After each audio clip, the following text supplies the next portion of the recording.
El próximo 30 de agosto se abre la Puerta Santa aquí en la Basílica de la Virgen de Guadalupe. Como eje, el documento que han firmado los obispos de Mérida, Badajoz, Coria Cáceres, el obispo de Plasencia y el señor arzobispo de Toledo, don Francisco Cerro Chávez. Tu madre te busca es el título de este documento, donde defienden a María como a esa madre que sale al encuentro de sus hijos, especialmente de los más heridos.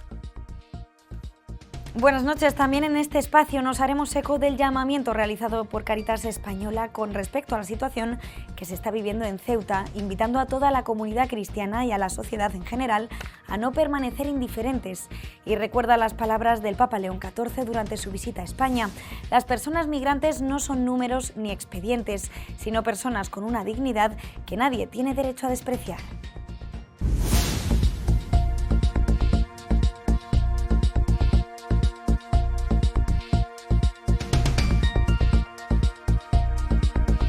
El sector del transporte, la sanidad y la educación encabezan en Castilla-La Mancha el volumen de horas extraordinarias que se realizan pero que no se pagan. Una situación que denuncian desde las organizaciones sindicales que advierten afecta a más de 17.000 trabajadores en la región. La Guardia Civil ha detenido a 6 integrantes de un grupo criminal por 3 intentos de homicidio en una localidad toledana. Los 6 pertenecían al mismo clan familiar. 4 de ellos ya han ingresado en prisión por orden judicial. Vinieron desde diferentes países, trabajaron vigilados por 2 bandos combatientes y algunos murieron. La labor de los corresponsales extranjeros de la Guerra Civil Española no dista mucho de la que hacen actualmente los periodistas desplazados a zonas de conflicto. Un escenario de violencia, control por parte de los bandos, precariedad de medios y, desgraciadamente, también muertes.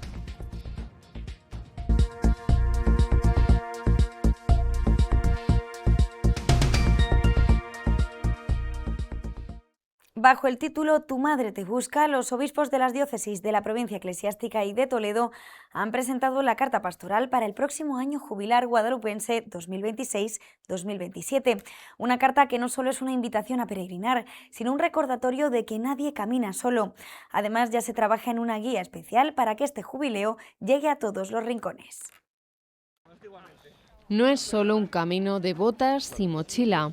Es, según los prelados, un año de gracia para dejar que la ternura de Dios nos alcance a través de la mirada de la morenita. La nueva carta pastoral, firmada por el arzobispo de Toledo, el de Mérida, Badajoz y los obispos de Coria Cáceres y Plasencia, definen a María como esa madre que sale al encuentro de sus hijos, especialmente de los más heridos. El texto pone el foco en los últimos, en los migrantes que buscan un futuro, en quienes sufren la exclusión social y en aquellos que han perdido la esperanza. María en Guadalupe, dicen, es memoria provocativa de los pobres. Cae y estamos muy ilusionados. El 30 de agosto abriremos esta puerta y nosotros ya llevamos muchos años haciéndola. Cada vez que hay un jubileo escribimos una carta pastoral, solemos hacer con el lema un cartel que también lo anuncia y los grandes momentos jubilares que va a haber organizado desde la Basílica. Pero este jubileo quiere ser sobre todo accesible. Por eso el señor arzobispo de Toledo ha anunciado la publicación de una guía completa. Un trabajo que recopila años de historia, discursos del Papa Francisco y la descripción de todos los caminos que conducen a la casa de la Madre. Va a salir una guía que voy a publicar un servidor, porque ya llevamos mucho tiempo trabajando con todos los caminos, con los discursos del Papa Francisco, 2 cartas que mandó el Papa Francisco, con las 2 cartas pastorales que hemos escrito y la última también de los obispos, una historia de Guadalupe, los santos que pasaron por Guadalupe. O sea, yo creo que puede ser este año una auténtica gracia para todas las diócesis que caminan en Extremadura. La Iglesia invita también a una peregrinación interior para los enfermos, los ancianos o los presos que no pueden desplazarse. El mensaje es claro, su nombre está grabado en el pecho de la Virgen y ellos también forman parte de este abrazo jubilar. Que hay una peregrinación interior, un peregrinaje a la casa de la Madre, que creo que pueden hacerle enfermos, impedidos, presos, personas que no pueden salir de sus casas, gente que está impedida, gente mayor, muy mayor, que a lo mejor pues hace tiempo que puede asistir a esta realidad, ¿no? Yo creo que sería estupendo. A partir del próximo 30 de agosto, la Puerta Santa de Guadalupe se abrirá para recordar al mundo que pase lo que pase, Tu madre te busca. Una celebración que les ofreceremos en directo a través de Radio Santa María de Toledo y Canal Diocesano de Televisión.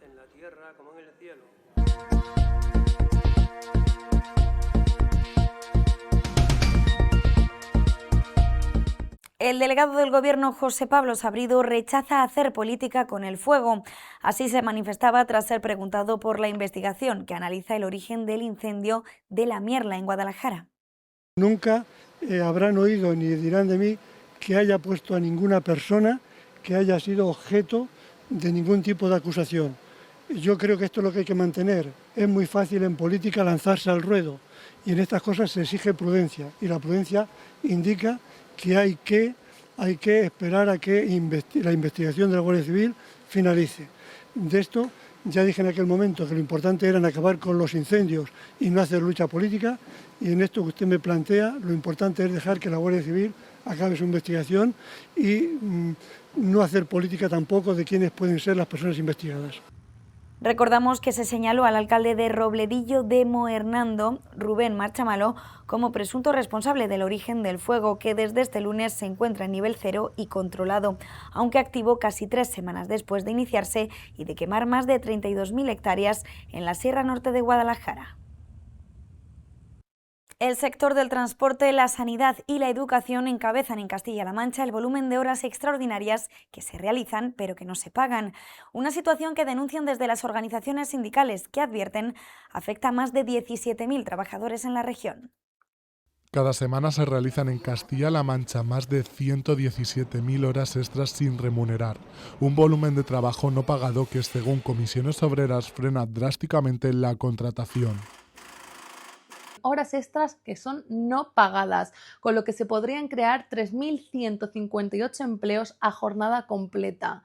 No solo es un fraude, sino que además impide que muchas personas que buscan trabajo puedan acceder a una oportunidad cuando otras están trabajando completamente gratis.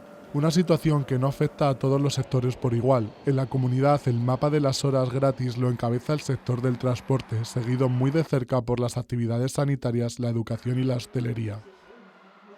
Desde Comisiones Obreras pedimos a la Inspección de Trabajo que actúe y que haya un control real del registro de jornada. Es una cuestión de derechos, de salarios y de creación de empleo. A nivel nacional, el perfil de los afectados revela que cada trabajador regala de media casi 6 horas semanales a su empresa.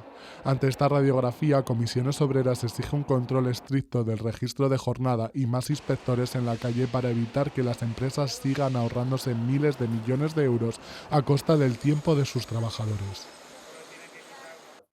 Mejorar la autonomía y la calidad de vida de las personas mayores o con discapacidad dentro de sus propios hogares. Es el objetivo que persigue el plan de rehabilitación que Castilla-La Mancha viene impulsando desde 2019, con una inversión que ya supera los 57 millones de euros en toda la región.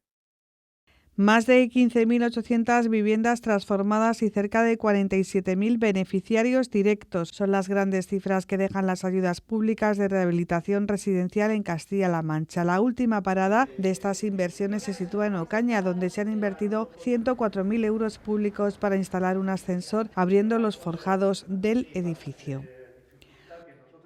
Cuando hablamos de accesibilidad no hablamos solamente de instalar una rampa o de instalar un ascensor, sino que hablamos precisamente de que una persona mayor pueda moverse con autonomía y pueda permanecer en el edificio durante el tiempo que considere o en su hogar durante el tiempo que considere, que una persona con discapacidad lo haga con autonomía también y que cualquier vecino pueda salir o entrar del edificio sin ningún tipo de impedimento y con total seguridad y sin ningún obstáculo. Por lo tanto, yo creo que hablamos en este caso de igualdad de oportunidades para todo el mundo.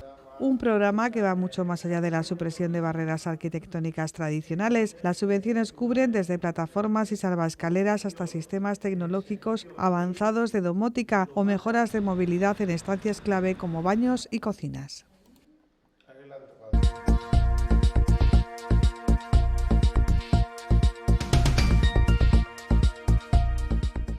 La Inspección de Trabajo envió un total de 2.444 comunicaciones a empresas tras detectar la superación de periodos máximos legales y casos de encadenamiento de contratos temporales, dando lugar a la transformación de 1.376 de ellos en contratos indefinidos, lo que supone un porcentaje de conversión del 56% de las relaciones laborales analizadas.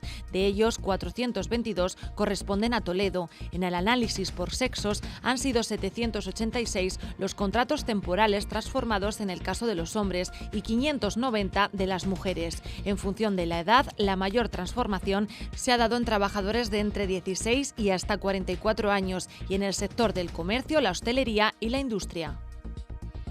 El Gobierno de Castilla-La Mancha ha programado alrededor de 250 funciones dentro de la red de artes escénicas y musicales de la comunidad autónoma. Se van a desarrollar en 70 municipios de la región durante el mes de agosto, un total de 97 funciones que pertenecen a 51 compañías con 54 espectáculos. A todo esto se sumarán en el mes de septiembre un total de 16 funciones de 14 compañías con 14 espectáculos en 16 municipios de la región. En el mes de agosto serán 90 funciones de 40 compañías y 41 espectáculos que llegarán a 48 municipios, a los que se sumará en el mes de septiembre un total de 45 funciones de 33 compañías y 34 espectáculos en 45 municipios de la región.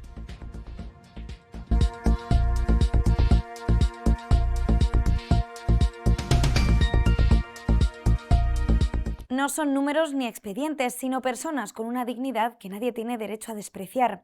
Las palabras del Papa León XIV han sido recordadas por Cáritas Española ante la situación que se está viviendo en Ceuta.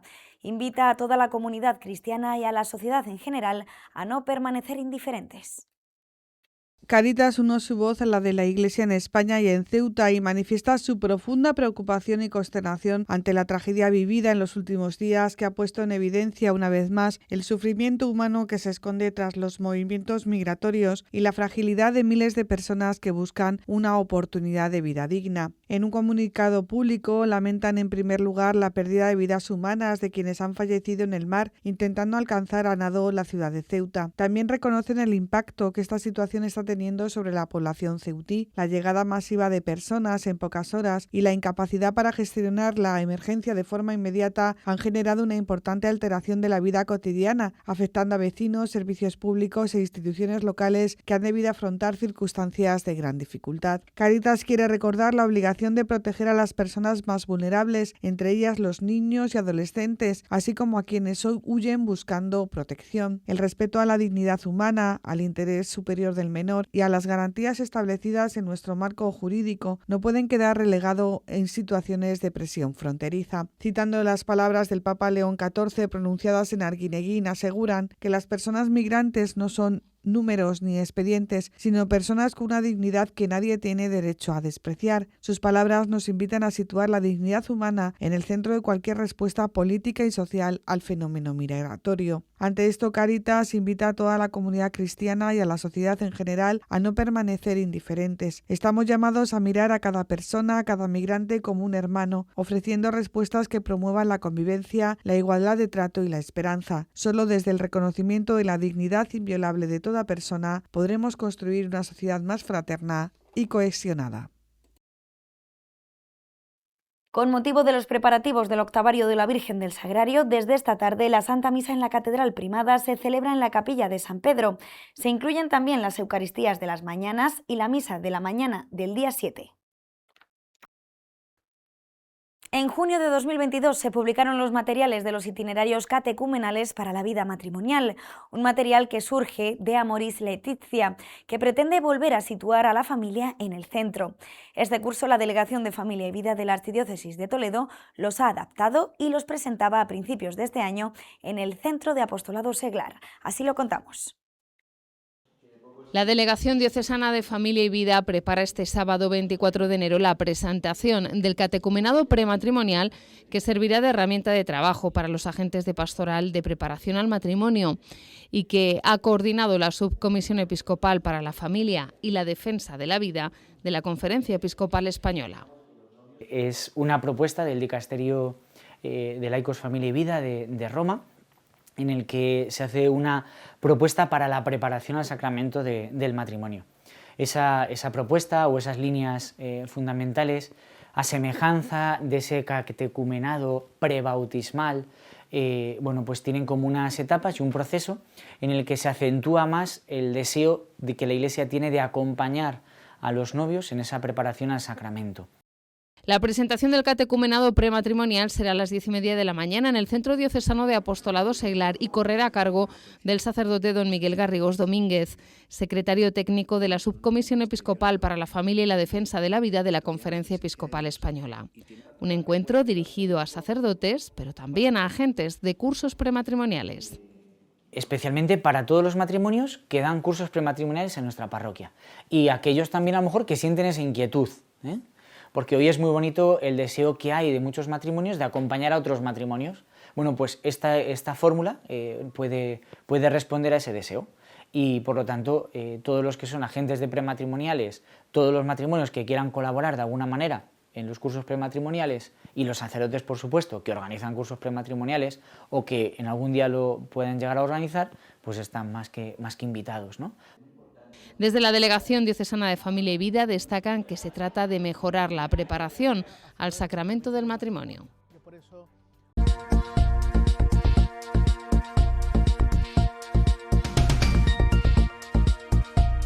La Guardia Civil ha detenido a 6 integrantes de un grupo criminal por 3 intentos de homicidio en una localidad toledana. Los 6 pertenecían al mismo clan familiar. 4 de ellos ya han ingresado en prisión por orden judicial. El pasado 7 de julio se produjo un tiroteo contra una vivienda de Jerindote tras una discusión entre 2 familias. Después, los presuntos autores abandonaron sus domicilios habituales en la provincia de Toledo y huyeron a Málaga. Gracias a la investigación se localizó a 4 hombres y 2 mujeres de entre 28 y 67 años de edad y se procedió a su detención. Se les imputan los delitos de homicidio en grado de tentativa, tenencia ilícita de armas, amenazas y pertenencia a grupo criminal. Vinieron desde diferentes países, trabajaron vigilados por 2 bandos combatientes y algunos murieron. La labor de los corresponsales extranjeros de la Guerra Civil Española no dista mucho de la que hacen actualmente los periodistas desplazados a zonas de conflicto. Un escenario de violencia, control por parte de los bandos, precariedad de medios y, desgraciadamente, también muertes. Los que estaban en España se movían con cierta facilidad, entre comillas, porque tenían los permisos o conseguían los permisos en el Ministerio de la Guerra en Madrid. Y los que cruzan la frontera lo tienen bastante más complicado al inicio porque también hay ese recelo de que los extranjeros son espías. Carlos Vega, doctor en Historia, recientemente elegido miembro de la Real Academia y creador del blog Toledo Guerra Civil, nos habla de la labor realizada por los corresponsales extranjeros durante la Guerra Civil. 90 años después, su trabajo y las condiciones en las que lo hacían no se diferencia mucho de cómo se realiza hoy en día. Por ejemplo, también estaban sometidos al control por parte de los bandos, independientemente del lado en el que estuvieran. Van en una caravana y les permiten no ir a lo mejor a primera línea, sino muy cerca, o horas después de una... Hemos tomado una ciudad o un pueblo y entran dentro. Claro, ven lo que ha ocurrido. Entonces se intenta controlar, pero por ejemplo en Toledo no, porque ven lo que hay. Y muchos no se les permite durante las primeras horas, pero luego ven lo que ha habido y sí salen las crónicas.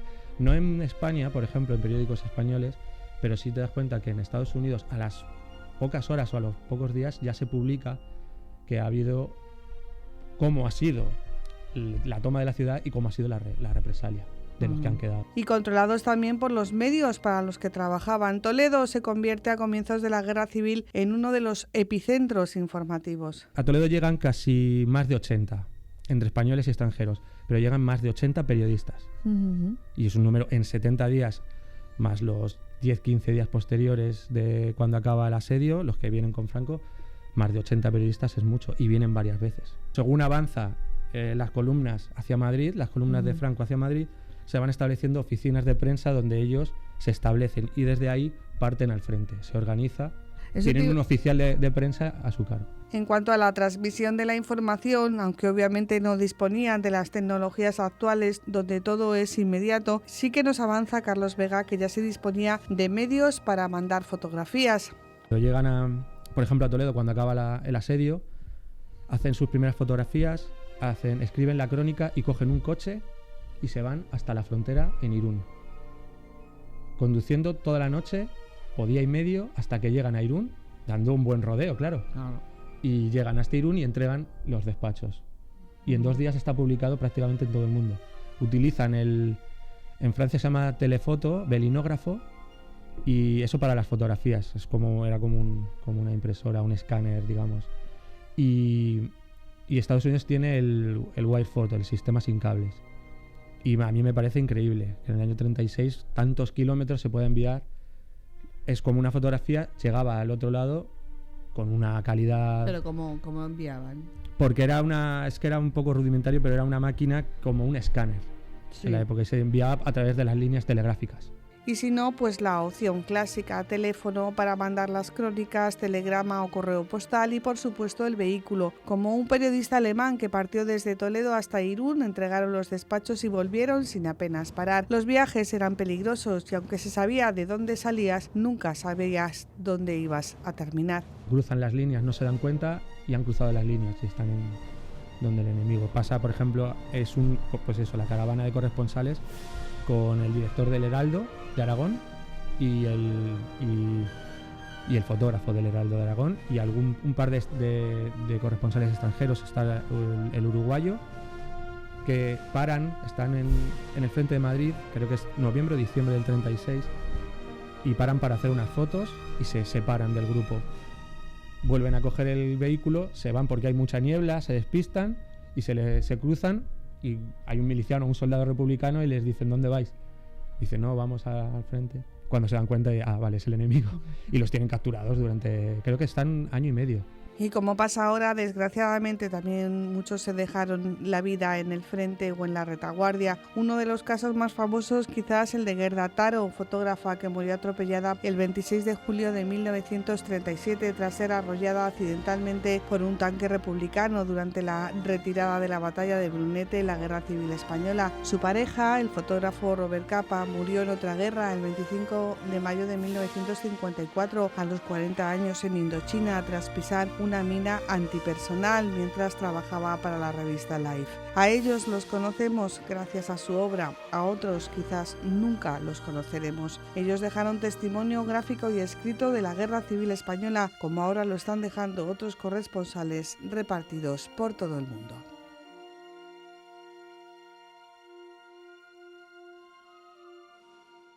Al igual que los periodistas, los médicos también están en el frente de batalla haciendo aquello para lo que se formaron, salvar vidas. Según Homero en la Ilíada, un médico es un hombre que vale por muchos. Más de 1000 profesionales sanitarios han sido asesinados en el conflicto palestino-israelí después de que los hospitales se hayan convertido en objetivo militar. Una realidad que se pone de relieve en jornadas como las organizadas por el Colegio de Médicos de Toledo, con testimonios de voluntarios, cooperantes, investigadores y organizaciones de ayuda humanitaria. Así lo contamos. Hoy miramos a Gaza para presenciar una crisis humanitaria sin precedentes, en la que las instalaciones administrativas, educativas, religiosas y sanitarias han sido destruidas, dejando a la población indefensa. Han destrozado, solo en la Franja de Gaza existían 38 hospitales y actualmente no hay prácticamente ninguno en pie. Ha habido más de 700 ataques a instalaciones sanitarias, destruyendo parcial o completamente, ya sea centros de salud o ya sea hospitales. Ha habido más de o en torno a 1000 víctimas de profesionales sanitarios y más de 1200 personas sanitarias heridas, con lo cual pues es complicado también trabajar en estos escenarios, en estos sitios, ¿no? Poder asistir a la población, víctima no solo de bombardeos, sino también de enfermedades transmitibles por el colapso de residuos. La falta de depuración de agua y la baja salubridad se convierte en todo un reto cuando ir al centro de salud es jugarse la vida. Yo nací en Jerusalén, aunque soy de una ciudad que está al lado de una calle la separa de Belén. 12 kilómetros. ¿Y usted sabe cuánto me puedo echar yo en 12 kilómetros de recorrido? A veces ni salgo, a veces ni llego. Y a veces cuando tengo suerte me puedo echar más de 3 y 4 horas. Porque en 12 kilómetros puede haber más de 20 checkpoints. Una catastrófica situación sanitaria que se ve agravada por la falta de medicamentos y fórmulas para garantizar el tratamiento a los más de 30.000 niños en estado de malnutrición. No es que falten, es que al otro lado de los puntos de entrada hay cientos de camiones con ayuda humanitaria esperando el visto bueno del ejército para poder entrar los medicamentos y poder entrar los materiales. En este contexto, la salud mental cobra gran importancia. Recuperar la capacidad funcional y autónoma, claves en la supervivencia, son los objetivos que persiguen los equipos de profesionales sanitarios sobre el terreno. No están en centros de salud ni están en hospitales, aunque la mayoría de gran parte de los hospitales están muy afectados, en torno al 45% solo funcionan y parcialmente, y los centros de atención primaria igual están en torno al 35-40% de funcionalidad. Entonces lo que hay son puestos sanitarios, ¿no? Como digamos pequeños dispensarios que realmente son pues, una tienda de campaña donde se atiende y se da respuesta a necesidades básicas asistenciales de la población. Los voluntarios, cooperantes, investigadores o responsables de organizaciones de ayuda humanitaria exigen que se cumpla el derecho internacional humanitario. Siempre debe prevalecer la protección de un hospital, aunque éste se utilice como refugio de combatientes, como depósito de municiones o como puesto militar. Incluso en ese caso, los enfermos y heridos siguen estando protegidos. El tema es que quien escribe la historia es el que cree que ganó. O sea, ganar por la fuerza no es ganar. En el Dios que yo tengo en el corazón y en mi cabeza, ni es racista ni es agente inmobiliario.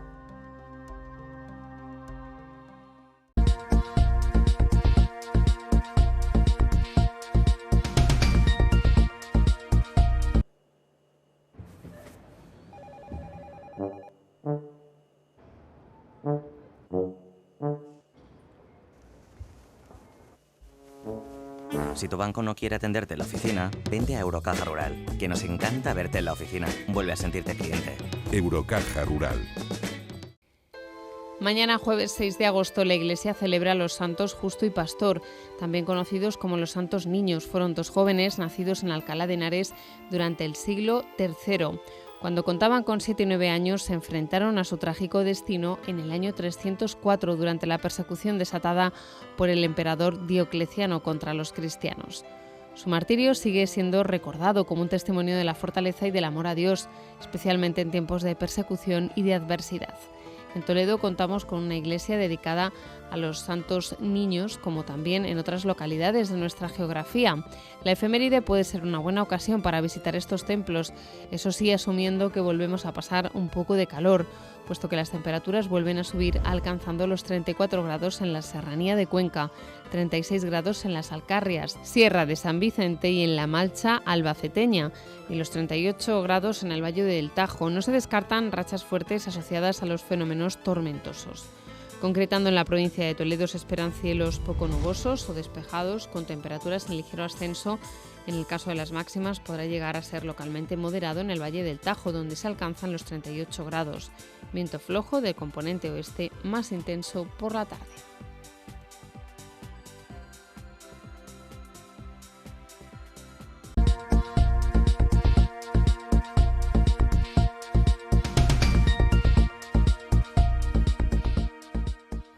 Y hasta aquí la información del día en Canal Diocesano de Televisión.